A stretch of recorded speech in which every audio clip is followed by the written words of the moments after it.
Hey, this is Pizza Dude Man. You know, some people are saying we're running out of good Nintendo characters to add in Super Smash Bros., but at this point, I've already done top 10s recently about many of my most wanted characters, whether they be newcomers, echoes, or even characters I find unlikely, and I still feel like there's so many good characters I haven't had a chance to talk about yet. That's why today, I'm presenting my top 10 characters I haven't mentioned yet. Just like the previous lists, I will not be including any characters already confirmed for another role, which is too bad because there are some I never got a chance to include before it was too late. Also, of course, I will not be including any characters I've already talked about, so if you haven't already, please check out my top 10 newcomers, echoes, and unlikely newcomers. I'll include some links at the end. Number 10. Azura. I know, Fire Emblem has plenty of characters, but this is a good opportunity to add a main character that's a lance wielder. After Corrin, Azura is basically the secondary main character of Fire Emblem Fates, and given that we now have Robin, Chrom, and Lucina, I don't think having a second Fates character would be out of place. Azura is the main driving force of the game's true story, and as a result, she's one of the more interesting and developed characters of the game. Like I said though, the big appeal to having her in Smash Bros. Is that she is a main character that is exclusively a lance user, which we don't have for Fire Emblem in Smash yet. I think it's a great choice for giving us more options in our Fire Emblem roster. Plus, down the line, well, given what we saw with Corrin's inclusion, many people are anticipating a DLC character down the line from Fire Emblem Three Houses.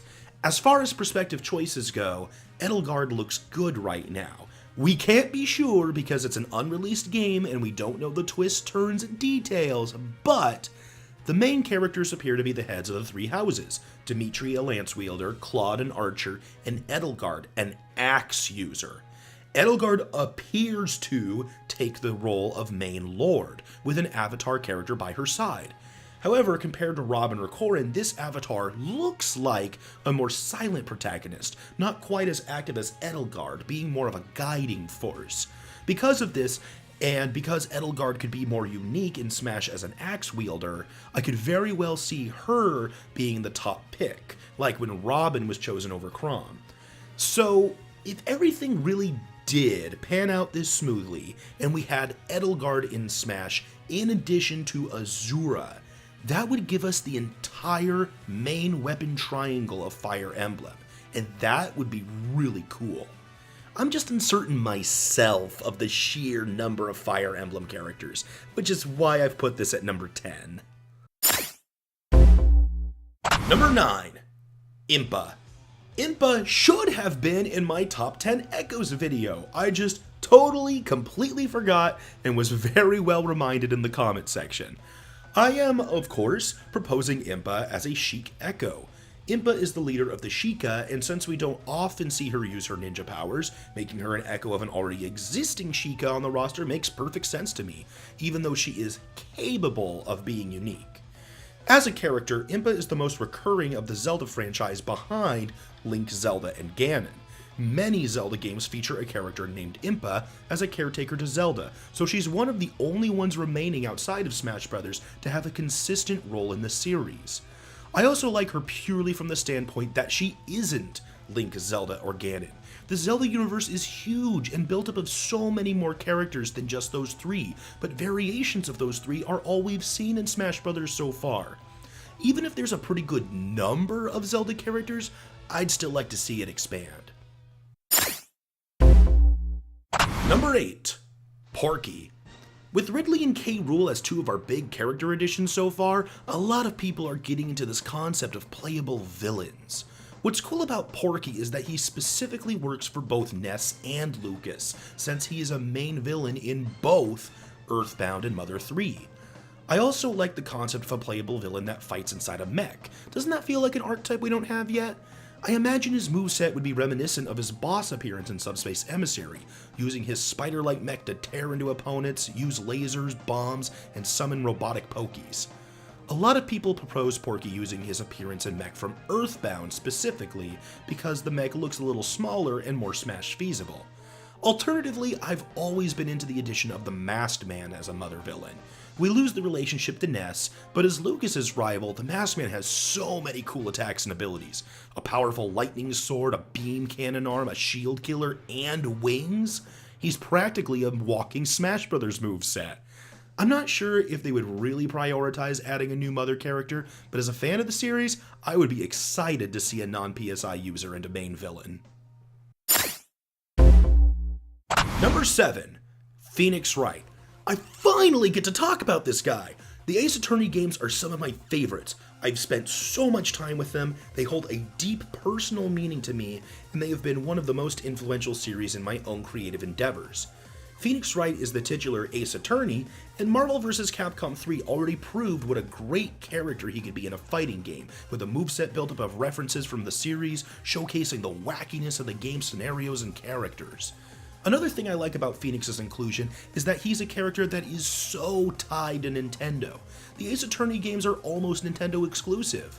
Now, I'm pretty sure adding Phoenix Wright as a playable character in Smash isn't a priority, but I am at least hoping for Phoenix Wright music. Number 6. Bandana D. This may very well be my first time actually focusing on a Kirby character in a long time.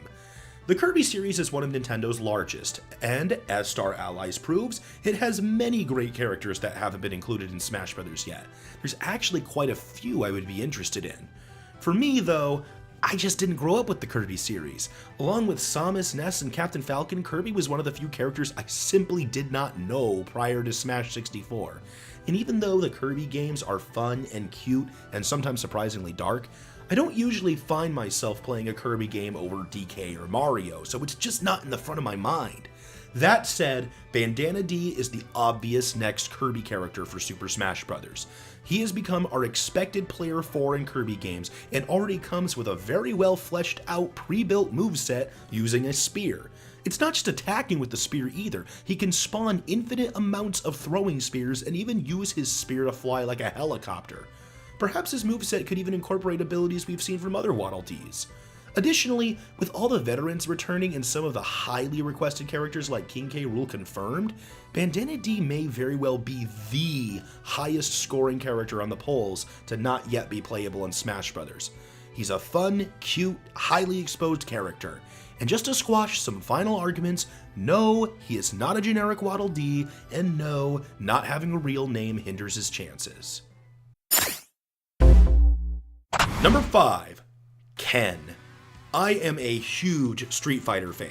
Street Fighter II on Super Nintendo was one of the very first video games I was introduced to. Ever.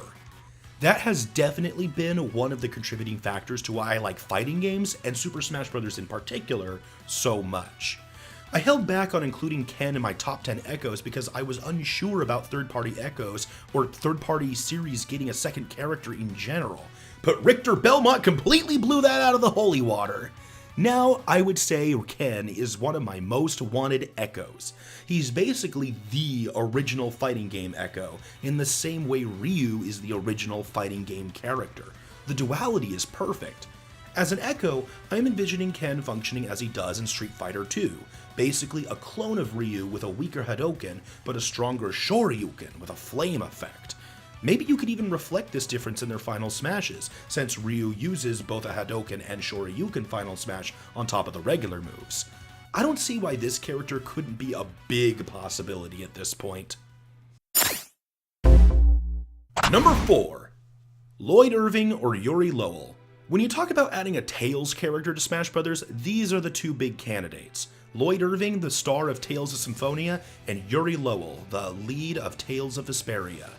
The Tales games are some of the most beloved JRPGs, behind the behemoths like Final Fantasy and Dragon Quest, and they're produced by Namco. Every Tales game leaves such an impact on me. The world, stories, and characters are so well done, and in most cases, the games are up to 4-player co-op, so they leave me with a great experience. Tales of Symphonia is seen by many as the most iconic of the series, especially by Nintendo fans, probably because it was released on the Nintendo GameCube. Lloyd himself brings a dual-wielding sword-fighting style into Smash Bros., which is unique all on its own, and, like any Tales character, has plenty of special moves called arts to build a fantastic moveset. On the other hand, Tales of Vesperia is seen as one of, if not the best game of the whole franchise by Tales fans, and I agree. Yuri is such an interesting, complex, and well-received character. He's been banned from official Tales popularity polls for being too good. He was blowing the rest of the competition out of the water. Like Lloyd, Yuri has arts to make his moveset out of, plus I would love to see them include Yuri's companion, Rapide, as a striker.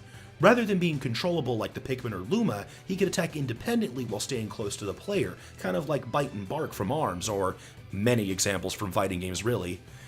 Although Tales of Vesperia hasn't released on Nintendo yet, Yuri has still been in Nintendo games through Project Cross Zone, so it could be a situation like Cloud? Personally, I like Yuri more, but many people see Lloyd as the more likely pick. Number 3. Skull Kid. Maybe it's a bit odd, but this character has really been on my mind recently. I already talked about how I would love the Zelda characters to expand outside the expected Link, Zelda, Ganondorf trio, and I think Skull Kid could be a potential pick for that. Outside of the regular Zelda characters, Skull Kid to me feels like one of the ones who has been most memorable. His appearance in Majora's Mask just really stuck with me. The only other character that immediately comes to mind like that is Midna from Twilight Princess, but we haven't seen Skull Kid's assist trophy yet, so is he available? I think he would be a really fun Smash character, utilizing the crazy attacks that Majora's Mask itself conjures during the final boss fight of the game. I brought up the concept with some other guys, and some of the responses I got were how the Majora's Mask itself has become an icon of the Zelda series in its own right, being one of the most recognizable symbols behind the Triforce and Master Sword, and it does still get regularly referenced, and how Majora's Mask 3D would have been out around the same time Smash Ultimate's project plan was going through development. I also think you can call Skull Kid a little more than just a one-off character. He appears in both Ocarina of Time as well as Twilight Princess, so you can see him as a semi-recurring Zelda character who just so happens to be using his most iconic appearance from Majora's Mask as a reference to his fighting style, kinda like the other Zelda characters on the roster. I honestly can't say if this is a likely or unlikely character, but it's one I would be very interested in.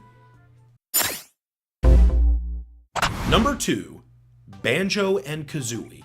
I only caught the tail end of the Super Nintendo by playing on my uncle's library of games. In actuality, my own first console that I grew up on was the Nintendo 64.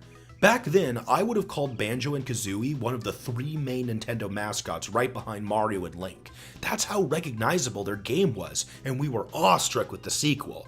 I was positive they would be newcomers together in Super Smash Bros. Melee.